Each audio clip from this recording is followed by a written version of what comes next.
Assalamualaikum warahmatullahi wabarakatuh. Berjumpa lagi dengan Ibu Yulia Sari dari SMA Negeri 2 Kota Bumi. Pada kesempatan kali ini kita akan membahas tentang kapasitas kapasitor. Pengertian kapasitor. Kapasitor adalah sebuah komponen listrik yang dapat digunakan untuk menyimpan muatan listrik. Fungsi kapasitor yaitu yang pertama, meratakan arus listrik pada rangkaian catu daya. Yang kedua, memilih gelombang radio pada pesawat radio. Yang ketiga, menyimpan muatan listrik. Yang keempat, mengubah arus bolak-balik menjadi arus searah. Yang kelima, meniadakan bunga api listrik pada sistem pengapian kendaraan bermotor. Yang keenam, penyimpan arus listrik. Sifat kapasitor yang pertama, dapat menyimpan energi listrik tanpa disertai reaksi kimia.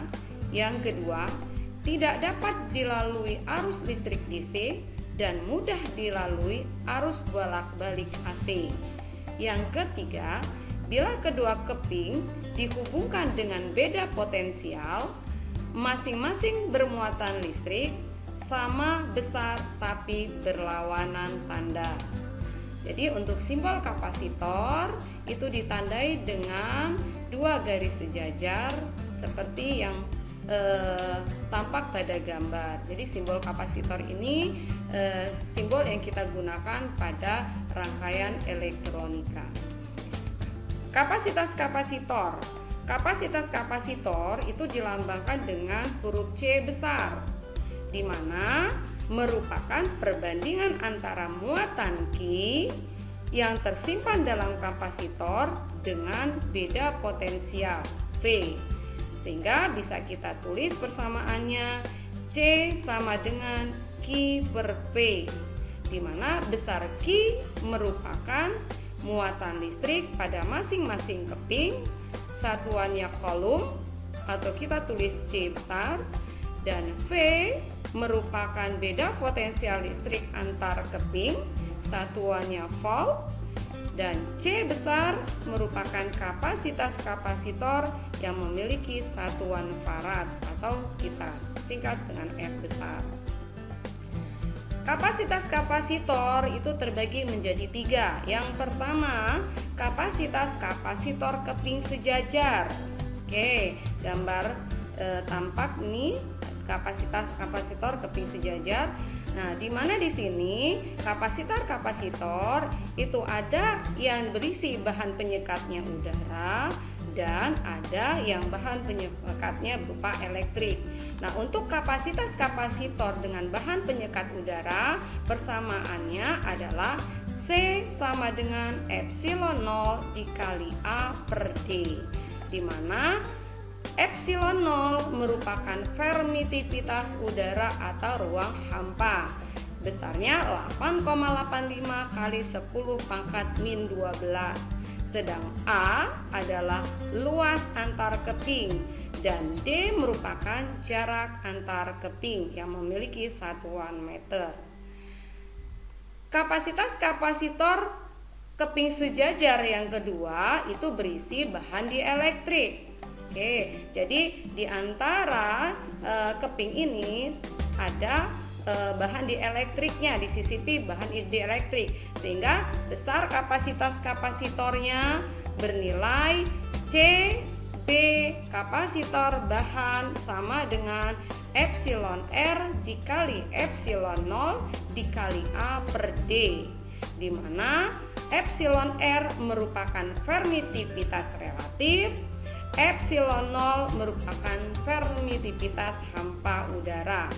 Sedangkan besar beda potensial kedua keping sesudah disisipi bahan penyekat selain udara ditulis persamaannya VB sama dengan V per epsilon R, di mana VB adalah beda potensial setelah disisipi bahan, V adalah beda potensial ketika ia berisi udara.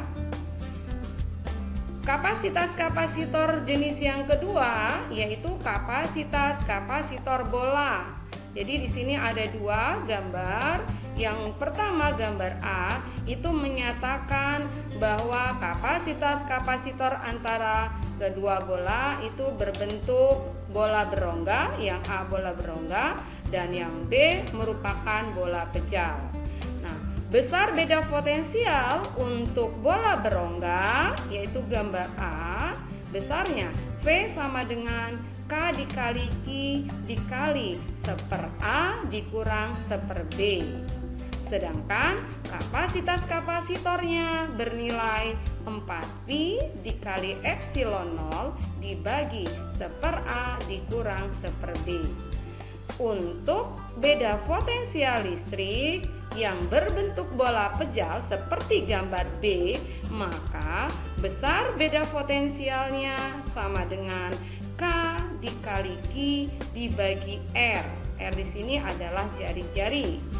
Kemudian C sama dengan 4pi dikali epsilon 0 dikali R besar. Jadi untuk A kecil ini merupakan jari-jari bola kecil dan B merupakan jari-jari bola besar di gambar A seperti itu.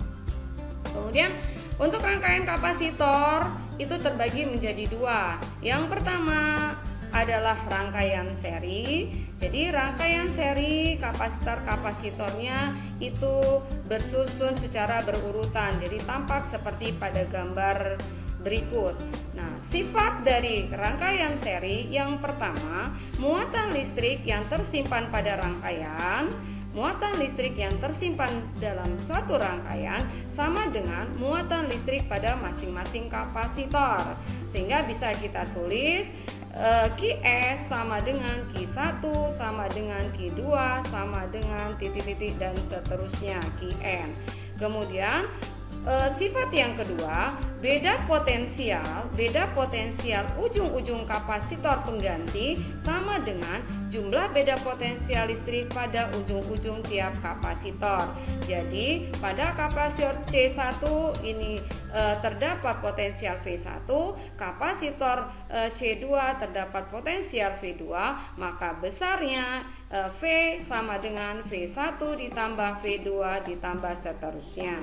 Kemudian sifat yang ketiga, besar kapasitas kapasitor pengganti seri. Dari dua kapasitor ini bisa kita ganti menjadi satu kapasitor yang dinamakan dengan kapasitas kapasitor seri yang kita tulis dengan simbol C besar S kecil CS.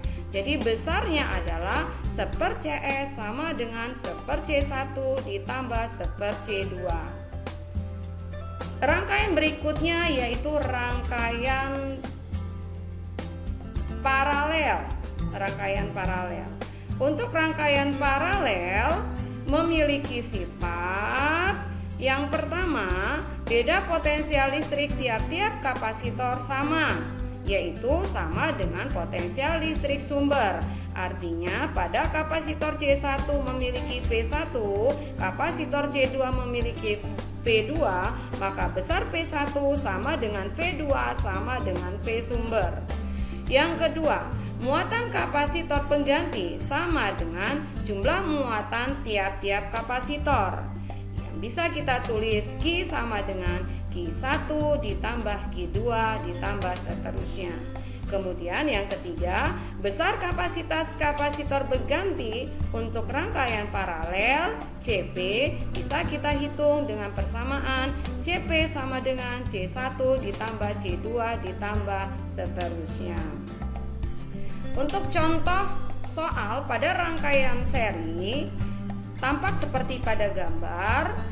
Ada dua buah kapasitor di mana kapasitor 1 memiliki nilai 2 mikrofarad, kapasitor C2 memiliki nilai 3 mikrofarad, dirangkai secara seri dengan sumber tegangan sebesar 6 volt.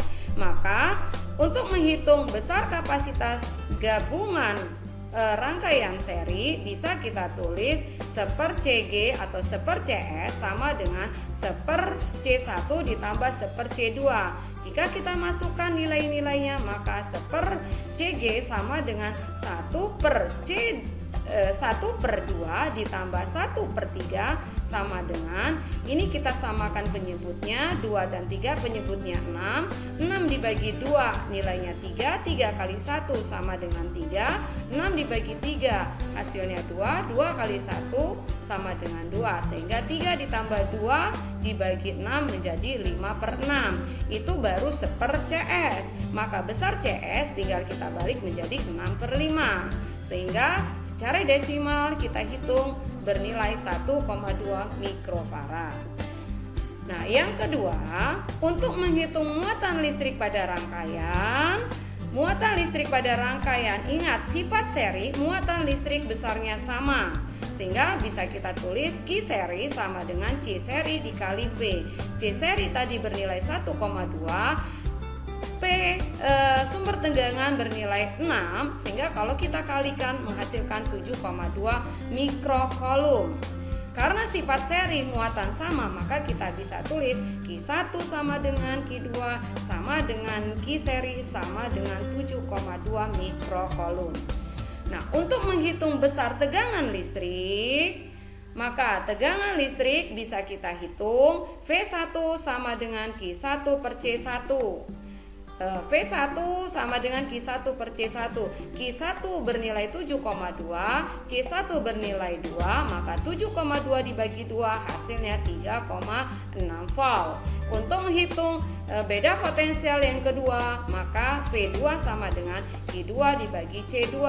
Q2 sama dengan 7,2, C2 sama dengan 3, maka 7,2 dibagi 3 hasilnya adalah 2,4 volt.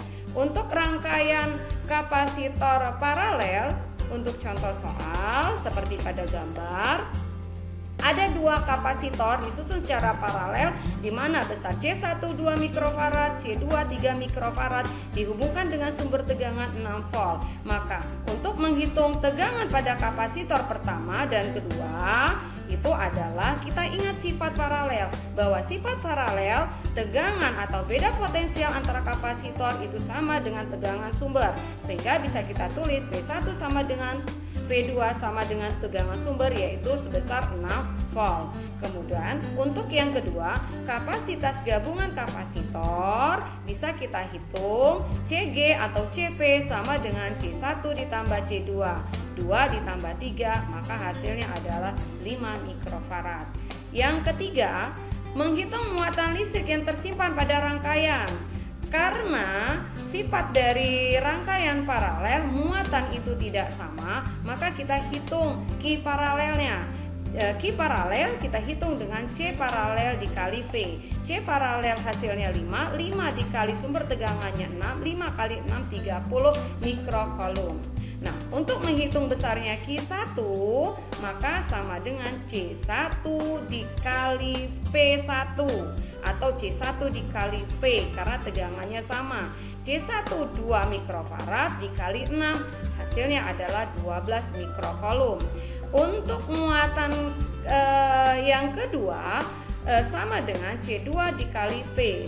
C2 dikali P, C2 bernilai 3 mikrofarad dikalikan V2-nya 6 volt, maka 3 dikali 6 hasilnya 18 mikrocoulomb. Untuk membuktikan apakah jawaban kita benar, kita bisa melihat sifatnya bahwa Q sama dengan Q1 ditambah Q2. Jadi kalau kita jumlahkan 12 tambah 18, maka hasilnya sama dengan 30 mikrocoulomb. Sampai di sini materi kita tentang kapasitor, besarnya kapasitas kapasitor dan susunan kapasitor. Untuk pertemuan selanjutnya akan kita bahas. Demikian, wassalamualaikum warahmatullahi wabarakatuh.